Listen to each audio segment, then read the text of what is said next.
তিনজনকে নিয়ে আমার বাসায় রাখে, 300 ফিট সারাদিন ঘোরাঘুরি করে। তো সে কোন লেভেলের একটা মেয়ে, ওর না নিজেও সংসার করতে পারলো না, কেউ করতে দিল। আচ্ছা, ম্যাক্সবি বলেছে যে 500 টাকার জন্য আপনি নাকি রাস্তাঘাটে নাচ গান করেন।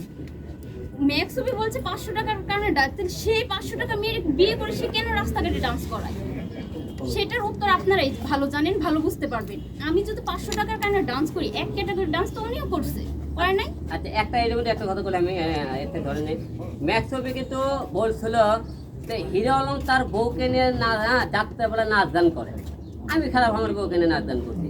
তুমি এত ভদ্রলোক, 500 টাকার বউকে নিয়ে তুমি কেন ভাই নাচ গান করছা? এটা আপনাদের কাছে ম্যাক্সবির বিষয়ে প্রশ্ন থাকবে।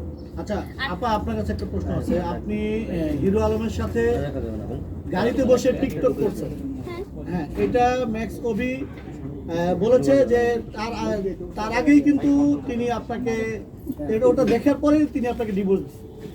আসলে এই কথাটুকু কতটুকু সত্য? এই কথাটা সম্পূর্ণই ভুল। উনি আমাকে ছেড়ে দিচ্ছে, আপনাদের সামনেই বলছি। তাহলে ওনার সাথে আমি গুলো গুলো করে ভিডিও করি, যেভাবে হচ্ছে সেভাবে ভিডিও করি, তো দেখার বিষয় না। উনি বলেছে যে কি যেন বললো, উনি আমার আমি ওনার 3 বছরের বড়। ওনার ফেসবুক আইডি চেক করে দেখেন, ওনার 1996 সালে ওনার জন্ম, আর আমার 2004 সালে নভেম্বর 2 তারিখ আমার জন্ম। জন্ম তারিখ। আমি ওনার বড় কিভাবে হই? ম্যাক্সবি বলেছে আপনি হিরো আলম, আপনি হিরো আলমের সাথে জুটি বেঁধেছেন, তাই হিরো আলমের বউকে তিনি নিয়েছে, মানে অদল বদল। আসলে কতটুকু কি আপনাদের মধ্যে এই যে ধরনের বিভ্রান্ত, দেশবাসীর কাছে আপনারা কি মেসেজ দিচ্ছেন এইভাবে? না না না, এটা সম্পূর্ণই ভুল। রিয়াজে মূলত ভাইরাল হতে চাইছে, কারণ উনি বাংলাদেশের মধ্যে একজন টপ। ওনার ওয়াইফ যেহেতু রিয়ামণি, ওনার সাথে কাজ করে, রিয়ামণি সবাই চিনে, ভাইরাল। তো রিয়াজে চাইছিল যে ওনার সাথে ভিডিও করে, মাঝখানে প্রচুর ভাইরাল হয়ে গেছে, যে 2-একটা ভিডিও করে ভাইরাল হয়ে যাক।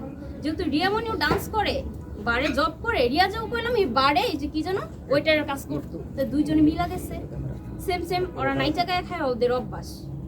আচ্ছা, আপনি অভি যাওয়ার পর থেকে আপনার কষ্ট থাকার কথা। না, আমার কোনো কষ্ট নাই। কেন তাহলে কষ্ট থাকবে? আপনি করছেন কেন? আপনি কেন তাহলে আবার সাংবাদিকদের সামনে আসছেন? আপনার তো না, সে আমার নামে মিথ্যা